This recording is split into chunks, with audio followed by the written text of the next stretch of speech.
Hi everyone, it's Ricky Martin here. This is the Recruiter Ricky How to Get Hired podcast, series 2. We are in the lockdown session of the podcast, and I'm being joined by a guest that I've been trying to get on the podcast for a little while actually. So finally she said yes. But we have Lucy B from the brand Lucy B, which is a number of nutritional, beauty and skincare products.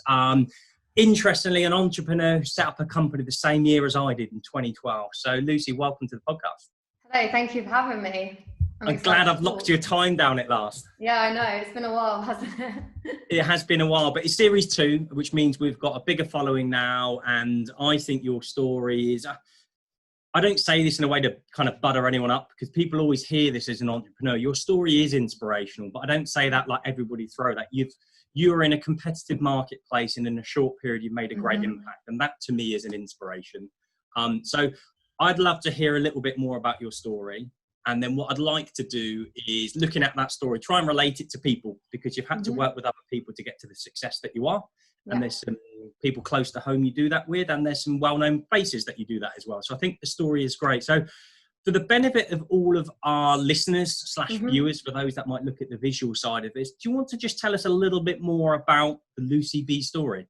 Yeah, so Lucy B started in 2012. It's a family business and my dad and I started it. The reason for starting it is because as a family, we were very much into our health, wellness, and I'm a celiac. So when I was 18 months old, I was really poorly. I went from apparently being like a really happy baby to really unhappy, having loads of issues, in and out of hospital. And growing up, I was very aware of what I was putting into my body. I actually had my own beauty business and we were using coconut oil all the time. I was using it for massage, facials, hair oils and other treatments. And my family were using it for cooking. So we really struggled with where to get good quality coconut oil from. The ones we were using in plastic, the quality was okay, but not great, and it was really expensive. So my dad and I sort of had a brainstorm and said about bringing out a product to the market, which was fair trade, organic, in glass jars, and we decided to call it Lucy B. So that's where the actual name comes from, because a lot of people question why it's sort of named after me. And we're now going, is it 8 years? 8 years, yeah. 8 years. And we've got like a full range of fair trade grocery products, and now launched a skincare range. And the interesting that you make it sound so, in a way, so easy.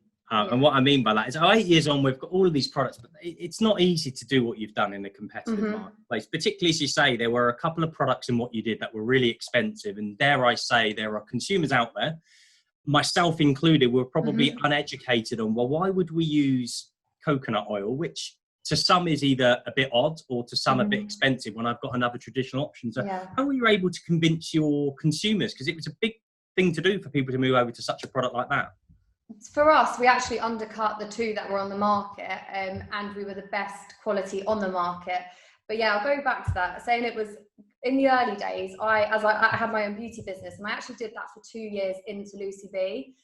So my dad was doing like the sort of financial side of it, and I was running the social media. And at the beginning, it was actually a part-time business for my dad and a part-time business for me. So in between clients, I was replying to people on social media.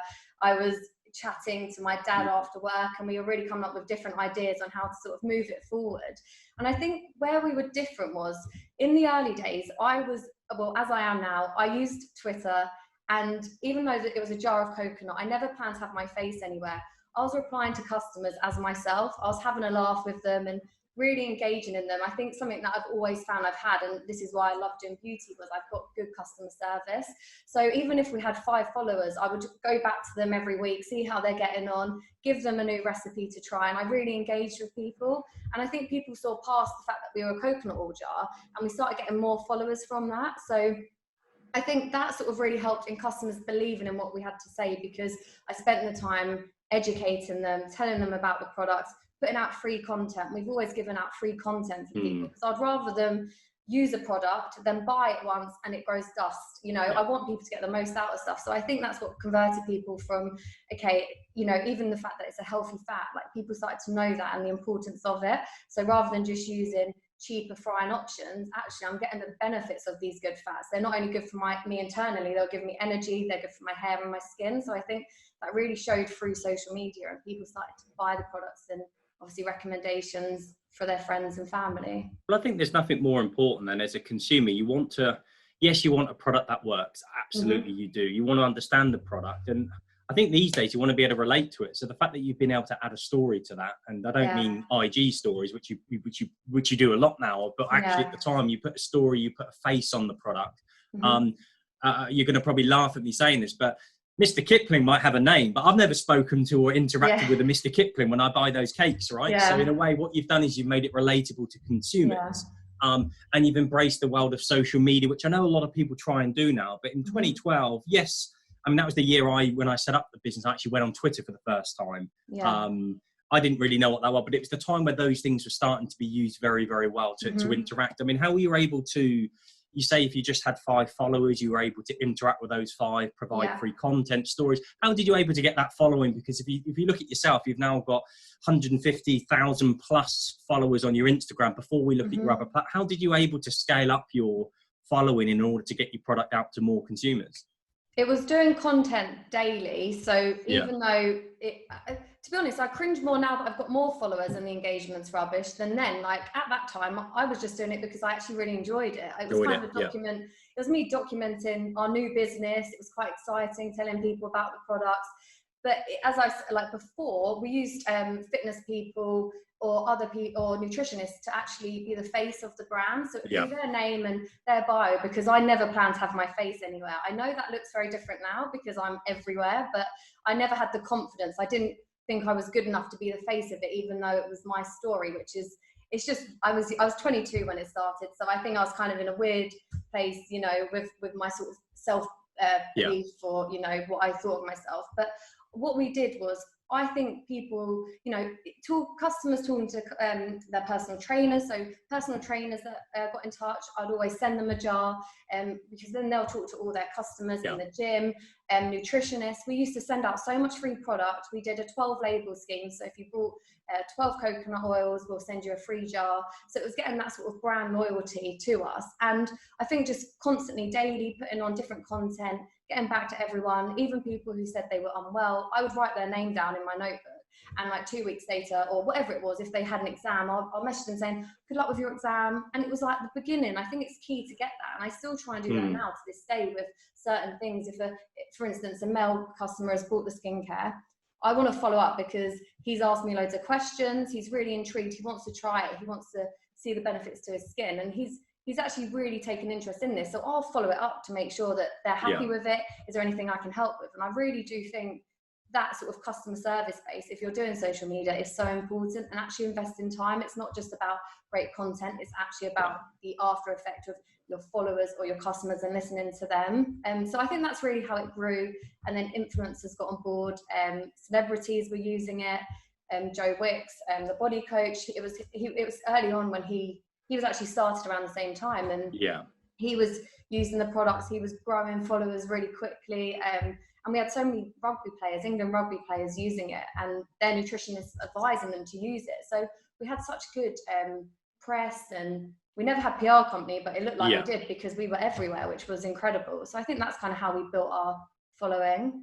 Well, what's quite interesting is, I guess, a few things that you've shared with us there, and some of them are really nice take-home messages. I mean, the first one, you said that when you started the business, you were 22, and you didn't feel overly comfortable being the face at the time. You mentioned it was a business to keep your dad busy that you were part of.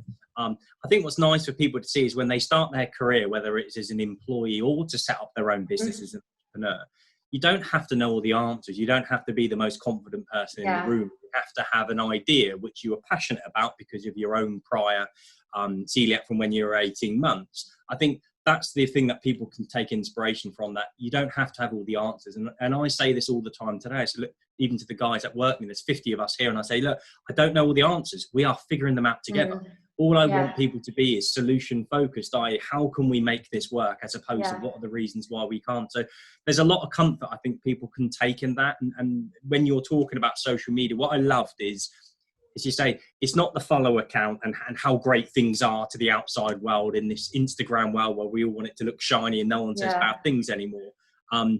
You've actually had a real level of engagement with people at Mm-hmm. a personal level, following up, asking conversations. You used the word twice, customer service. Mm-hmm. I think people need to remember that customer service is so important in what we Yeah. do. And it's nice that you took a personal interest, and I think that's why it's grown. And I would say that's absolutely why you've been able to build and work with other endorsers like Joe Wicks and stuff at the start of their career. They see that you're trying to build a brand like they're trying to build their brands, and people need to remember that, surround themselves with like-minded people that want to move ahead in life, and you'll be able to achieve what you're doing. So that's really nice to see. And if I go back even further to the beginning of the story, so day one, you and your dad have got this side. Your dad's doing the business side, and you're supporting getting the social out there.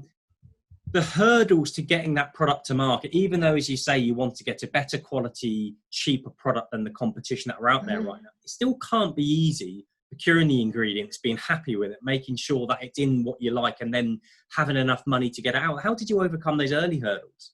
So for us, it was quite it was really like our sort of breakthrough moment was before we even had the product to market. My dad called up Sainsbury's and got through to the buyer, the oil buyer, and proposed our idea of what we want to do, bringing out a fair trade, ethical coconut oil. And the buyer really loved what we had to say, really loved the whole idea of it being a fair trade, ethical product, a family business. And he actually confirmed the product before we even had it. So they basically helped us with, we brought out the 300 mil, the 500 mil, and they actually said, this is what we want. Now, after going to so many meetings since then, that is definitely not easy. It's hard to get even an email back. So it was a really, really lucky moment. And he just really believed in what we had to say. But prior to that, like, coconut oil is a bit like wine. Different regions taste differently. So we spent a long time, even though we launched in 2012, for about 2 years before that, it was looking into ways of importing it over, trying different coconut oils. As I said, like, they all taste different. And we ended up going with one from the Philippines just because it's so naturally coconut flavored, and it smells beautiful. And the fair trade side of it, we work with the Fair Trade Sustainability Alliance, so the Fair TSA. And the reason we chose them is that all the money goes back to them. So rather than it going in one pot and it sort of gets distributed all over, they get the money completely. So from the Philippines, it's really helped with like solar power. There's no animal cruelty, no child labour.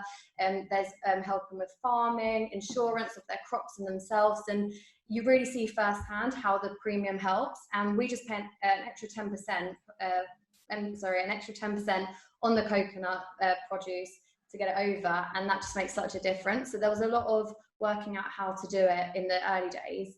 And then with Sainsbury's taking it on, we just thought, let's do it. My mum and dad sold a flat in Hertford. They had a flat where we live. Probably shouldn't say Hertford, but they sold a flat, and we used that money to buy the first lot of coconut products. And then brought it in, and it actually just kind of took off from there, really. So I love how much of a family affair it is, and how everybody's taking a risk here. Like, the tenacity of your dad to get through to a buyer in one thing tells me that not just he believes in it, but he believed in you as well, because you were in it together. But taking the risk to sell something, to release equity in order to be able to purchase the first, that to me is what people forget these days when they think actually just go on social media, you become an overnight success. Or people, I'm sure, could turn around and say, well, you've got a great following, people buy your product, you've worked hard to get there, and look at that. Family have sold a flat in order to get money to do that. They really rolled the dice there. And it's a bit, to be honest, in the beginning and the very early days, we were like naive, and we just went for it, and it was pretty easy, and it went well. It was amazing. Obviously, times have changed, and the market now is a saturated market, no pun intended, and it is just filled with coconut products or other products, and margins and expectations have changed. So although in the early days it was really like, this is great, like not really having to do much, it kind of 2 or 3 years in, it definitely changed, and it's been more of a struggle in recent years. But you know, I think if you're passionate about what you do, you just continue it.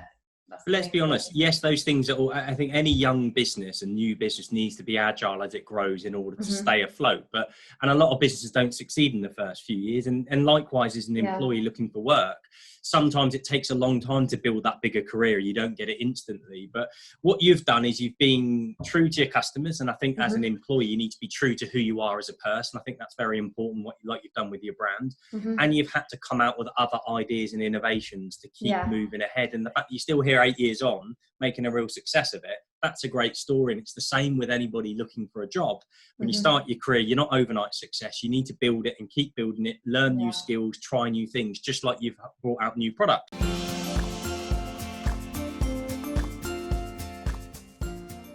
We're going to take a quick mid-podcast break. It's been brilliant finding out about Lucy's brand story today and how she took a personal challenge from when she was younger to a possible part-time business with her father to the business that it is today that embraces the world of social media. So I hope you're enjoying it. In the meanwhile, just during this break, please do head over to the Recruiter Ricky website. There's lots and lots of videos about different things like writing your CVs, preparing for interviews, being careful of your social media. Check out all of those things because they're really useful to help people to get hired. And if you haven't already, make sure you subscribe to the podcast. Don't just listen to this, subscribe to it. And I'd love a review. Some of the reviews have told us that people have got jobs. So if you're somebody who's using this advice to get a job, we want to hear from you. Right, enough from me. Let's go back over to the podcast, the lockdown edition of podcast with Lucy B from Lucy B.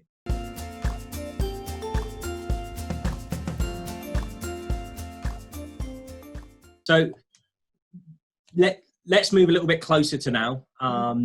8 years on, we've looked at the early stage of getting it going, but you're a business owner, I'm a business owner. COVID-19 hits, all of a sudden it's like, Christ, we need to keep a business going. We've got customers, we've got staff, whatever it might be to try and look after and help. How have you been able to keep positive and keep your business going afloat during these difficult times? I think for us, it's been a really weird time for us because we launched the skincare range in February and we already had quite a loyal customer base from when we had previously launched it. So people have been buying the products because everyone's got into their wellness, self-care and feeling good for themselves. So that side of the business has been doing really well and we've been really happy with new customers coming to the shop. We'd really spent the last 2 years building our e-commerce shop, so we're ready for this. And in our warehouse, I call it a warehouse, it's like a shed, it's a small little room, and we have a husband and wife working in there, so they were able to continue working. We obviously had to sort of slow down orders, but I was spending my evenings and weekends packing orders as well, so we've made it work.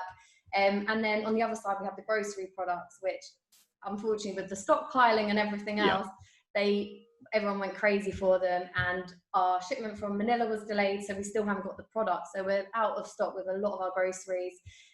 A lot of the supermarkets have been understanding, but obviously after time it's getting frustrating where we haven't got the products. We physically haven't got any products to give. But I think, you know, we've been lucky enough. We've actually kept on all our staff. We're a family business. 4 of those who work here are family, and because of the skincare, we needed everyone to work. I've got 4 more products launching by September, so we've been busy, and we use this time, although there have been really stressful moments, we've really used this time to just get everything going, organising for the next sort of products or whatever it is, all the little bits that we should have been learning before, spending time educating ourselves. And I think we've just tried to, I think you have to stay positive even when it's negative. If you get in a negative state, you'll never end up getting a good result from it. So it's important to just keep going. And, you know, it's not easy, I'm not saying that, but it's just carrying on and not giving up. I'm a huge believer in the power of positivity. And I've got to say, you've had every reason right now to be negative, to moan, to let the stress get on top of you, but you are constantly smiling. Even on this podcast, I can see you're constantly smiling. You've got the energy for what you do. You're constantly happy, productive, and keeping a level of good well-being and fitness to yourself on your social. So I've got to say credit to you because people do like that. And I like the fact that how I read it from what you're saying is you're focusing on not letting customers down and focusing on what you can do better next, which is getting you through this time. And that itself is a great message to anyone that has a company or is somebody who's looking for a job because they've been victim to difficult circumstances, that actually keep looking at the end product, keep looking at the end result, and keep working really, really hard. Yeah, it's definitely not always, you know, smiles and happy days. Yeah. But I've had weeks where I've just felt rubbish. But I think if you let yourself get in that state, you will not be able to sort of see past it. And I think like that's why I love the gym now. I go to the gym because not so much for my physical, but my mental state. And I think going back to like people that are applying for jobs, before Lucy B and way before my skincare, I got rejected from so many jobs. I did so many jobs. I didn't like them. They weren't right for me. But all of those bits I've taken key things from. So anyone in that state, like I remember crying so much because someone else had said they didn't want me to work at their company. And now I look back and I learned every single bit you learn something from, and it's actually taking that and using it for next time. It's not always easy when you're feeling rubbish, but actually use that, learn from it and grow, and you will get to where you need to be. And I really do think that. I think with the world we live in at the moment, which I know everyone says this a lot, and I'm sure they beat it. It is instant gratification, and that's the world of the digital world. We can all get access to information and answers on our fingertips, and you see the stories of someone being a no one, then tomorrow morning they're Mark Zuckerberg, which is one in several billion actually get to that point. I do think people need to remember that we all get lots of rejection in life, and sometimes we might not want the rejection, but actually you can learn from it. And I say this quite a bit. I'm like, rejection to me should move to redirection. If you are rejected, direct yourself to something else, and hopefully it's a better outcome for you. And sometimes I think people in their careers, they need to do lots of different jobs, and whether it's at the bottom, doesn't matter what level it is, to learn what they do and don't like and who they actually are as a person. And I love the fact that you say that all those different jobs over the year have helped you to do what you do today. And a lot of people seem to think, particularly I think first careers, so whether that's a graduate or school leaver, it doesn't matter what level, they think the first job's going to be the job that they end their career in. And to be blunt, there aren't such things as there used to be as careers for life anymore. Sometimes actually you need multiple careers to end up on the one that really is your chosen vocation. Definitely. My mum and dad used to be like, Lucy, not again. I'm like, nope, this isn't for me anymore. I'm moving on. you learn so much working with different people, different areas. You really do learn so much from it. I'm not saying obviously if you're in your job for life, that is incredible and good on you, but equally don't worry if you are sort of still finding your feet with it. It's not easy as like, oh yeah, you leave school and off you go. I left school at 16, so I had quite a long time jumping from job to job to get to where I am today. and now you're Lucy B, the face of Lucy B, right? So let's think about advice for people that are trying to either get employed or hire people. And yes, your business is a family business, and I'm assuming that your dad didn't interview you and you guys didn't interview the two other members of your family. I'll make that assumption that you knew them well enough that you didn't have to interview them. But you referenced a few other people in the company. I think there were two in your warehouse. There's a husband and wife?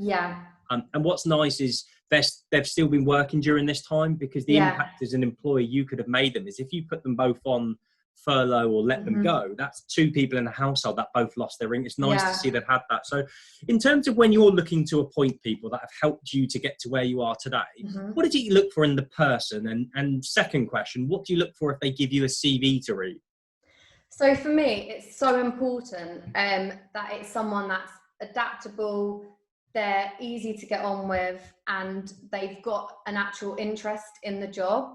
They need to have like some sort of passion for what they're going to do or what they're applying for. And I think it is being able to sort of help in all areas. I think we're obviously different as a business. There's 10 of us here, but everyone gets involved in everything. We've all got our key things, we've all got our strong points that we really focus on, but everyone works together. So for me, it's really someone that is happy to sort of muck in if we need a little bit of help in the warehouse. But yeah, you might be also doing sales for the supermarket. So it's someone that can be quite flexible in their approach, and also have a genuine passion for it.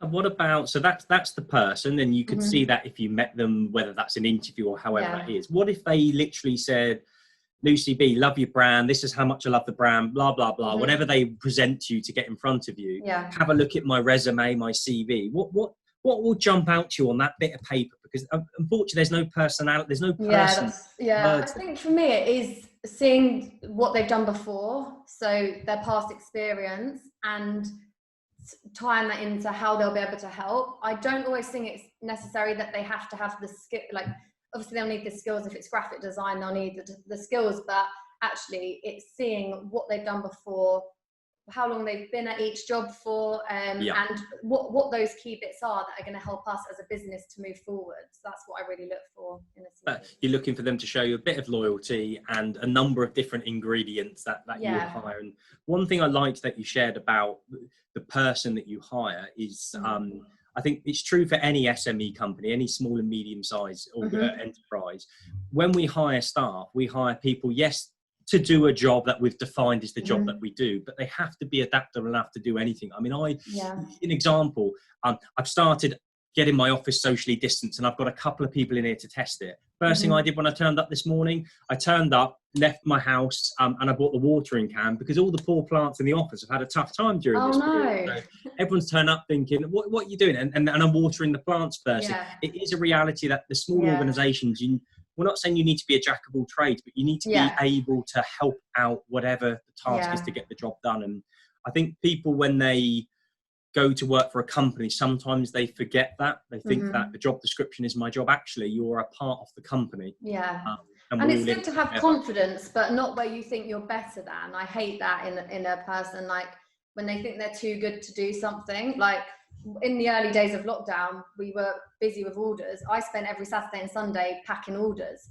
I love that. I don't think, and I'm only using that as an example because it's like, oh, there's the warehouse, there's the office. Not like, for me, every job is as important because it gets us to where we are today. And I think that's something that's really key for me. So, and I always sense that from not so much the CV, but when you see someone respond to stuff, if they're a bit like, oh no, like I only do this, I'm like, okay, well, sorry, on to the next. As a very socially savvy person, I mean social media here. Yeah. Are you auditing or checking and looking at person, looking them up on Insta, Facebook, Twitter, LinkedIn, whatever it might be? Are you having a look at that to try and get a bit of a better feel for the person before you give them the job? It depends what it is, like what the job is. Sometimes, but no, not really. I'm just like always busy, so I don't really have time. I like go for, if they're doing like graphic design or food, when we were looking for someone for social media, I would, because I'd want to see what sort of stuff they're posting. But no, not really. Normally I get in quite a few interviews as well. I like to do like a good few days of interviews to really see the potential and be able to sort of map out, and then do like a follow-up interview as well, just to make sure. So what type of interviewer are you? Are you the Claude Littner of the world, who's like a bulldog with people when he interviews them? Are you the person that makes someone so relaxed that you... What do you think? Well, I'm the chilled out. I say, please come for an informal chat. You're a good cop.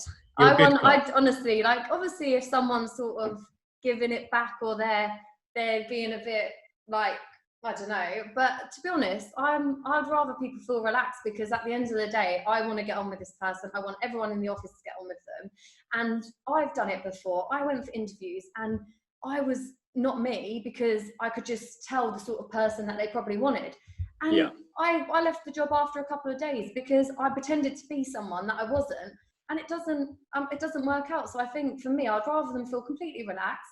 And that's either going to be a good thing, or it might be, actually, no, this isn't going to work out. But I'd rather that approach. And again, this is not my area. Like, I'm really not the best person for recruiting. So I might not be telling the best advice, but that's just my approach to it in how I like to go about. Let's be honest, as a family brand, fair trade conscious company, if you were the bulldog in an interview where to me, it wouldn't be representative of your brand. And I think a lot of people forget that interviews should be two ways. So you are presenting your brand to the person, and actually the best way to do that is to get it onto an even playing field and have a conversation, not an interview. So what I loved is you kind of said, interviews are about being yourself. And I always used to look back at, and this is many years ago, but I remember the original Big Brothers.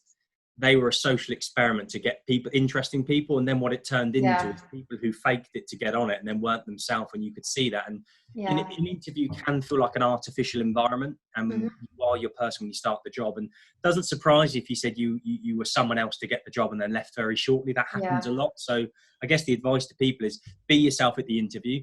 Definitely. If the person doesn't like you, you don't want to work there. So the fact whether they give you the job or not, you don't want to work there. We did, like, we were chatting about this the other day. I met my friend and her husband had an interview and he was really worried about it. And the other friend we were out with, she said, actually, like, what if he thought, why does he want to work? It's both, it's a two-way thing. Although you want to work, you need to, you know, you want that job and they might want you, but actually it's a two-way thing and it needs to be that. Like, you know, it's a job that you're going to be in for hopefully a while. So you want to feel good there and comfortable. And I always say it's the difference between a job and a career. A career is one that you want to be in for a longer period and you kind of want to build up that career ladder. And as a result, you need to feel comfortable in that environment and they need to accept you for who you are. Definitely. If you just want a job to serve a purpose, make a bit of cash, tick a box or whatever, then do what it takes to get it. But it's not going to be long lasting. So I hope your friends either was offered the job and said no if they didn't like them. Or I don't actually know, to be honest. I'll find out.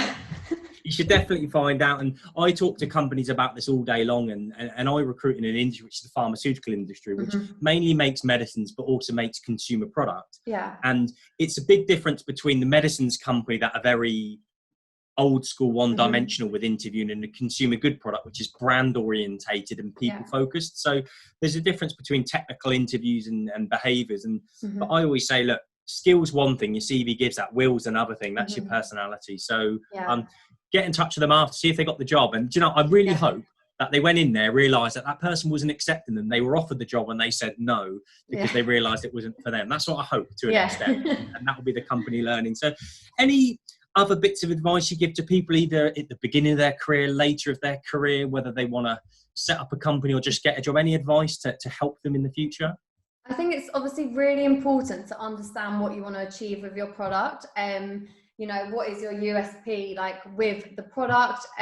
Also, setbacks are going to happen. People think, they go to me, oh, Lucy, like, I'd love to do what you're doing. And although I love it, I wouldn't change it for the world. We've had many setbacks. It's not all easy. And, you know, it's not one straight line. It's all crisscrosses. You're up at late at night. I'm up early in the hours of the morning writing notes on my phone or whatever it is, trying to come up with some solutions. But it's just always staying true to yourself in whatever circumstances, and just really knowing that I think setbacks set you apart from your competitors. If you can overcome them, then you can do anything, because you're never going to give up. You're a fighter. And I think that's something I would say. Starting a business is not easy. You might think you're going to go on holiday more. You might think you're going to have more time, when actually it is the complete opposite. But if you're passionate and you love it and it's what you want to do, you'll continue to do it. And I think that's the thing, like, have a genuine interest in what you're doing from the start. I mean, some people might just want to do something to make money. That's wicked, like, good on you. But for me, like, where I have got a passion for it, I'm talking from that side. And I think if you love it, you won't give up regardless of what kind of gets in your way. So I think that's kind of my I couldn't agree with you more, Lucy. I speak to a lot of people trying to set up a company quite often, and I ask them why. And dare I say, the minute the answer is, I want to make money, I want to be my own boss and make loads of money, I'm like, you're in it for the wrong reasons. Your customers or consumers will not buy and engage with you if you're in it for completely selfish reasons. I mean, I look at myself. I studied biochemistry. I wanted to help medicines to save lives. I was just crap at science, and now I help science to come together by connecting people. That's all I care about. I wouldn't want to recruit for something outside. I couldn't recruit for a company that built, I don't know, plastics for nothing. It has to have a real purpose. And I think more people these days, it's purpose-led. That's what makes us more engaged with what we do. It's something where we feel happy, we feel part of something, not just the functional reasons. No, I really like that. And what I love about your story and what you do is you focus on brands and the product behind it, but that's so relatable to people being their own brand or people being their own product, which is the skills they take to a job. Know what you want to do and try and find the ways to build it and stay true to it. I think that's such an honest way of looking at it. Any other pearls of wisdom that can help people on their journeys? What else is there? I think it's obviously getting a good team around you is very important. So even in the early days, if you've got someone that can support you behind the scenes, so someone to talk to, having your own business can be a lonely place at times. You know, sometimes where you've got everything on your shoulders and you're worrying about everything, you know, financially, is it going to work? All the sort of ifs and buts and what ifs, it's, you know, it is quite a daunting area. And even sort of later on, it can get quite lonely, because people think, oh, well, you're up there, and you know, you don't need someone to ask you if you're all right. So I think it's always having someone that you can trust and confide in, whether that's someone at home or someone who's good in business, but having someone that you can really rely on when you just need a really down to earth chat, just to let off how you're feeling and things. I think that's really important. And I assume that's finding someone who's honest with you as well, not just definitely. people that just say the great things when you know it's not great. It's people who are like, what were you thinking? What were you doing? Be real with yourself. Yeah, that's so true. And it is, it's like, you know, we're human. We make mistakes. We do great things. And actually having someone that will be like, do you know what, that's a bad move, or that's great. And I have like some of the stuff I'm quite aware of, obviously, where I am the face of the brand. There's some stuff I'd love to get involved in on social media, and I am more vocal with stuff, but equally sometimes there's like, I'm a brand and I have to be aware of that. I mean, so and I'll speak to one of my friends and she's like, just leave it for now, sleep on it, see how you feel tomorrow, or whatever it is. I think having someone you can confide in, and just the main thing is always stay true to yourself. I think I've got a massive like thing on gut, like your gut instincts. If you feel it's right for you, do it, but don't let anyone sort of manipulate or change things for you.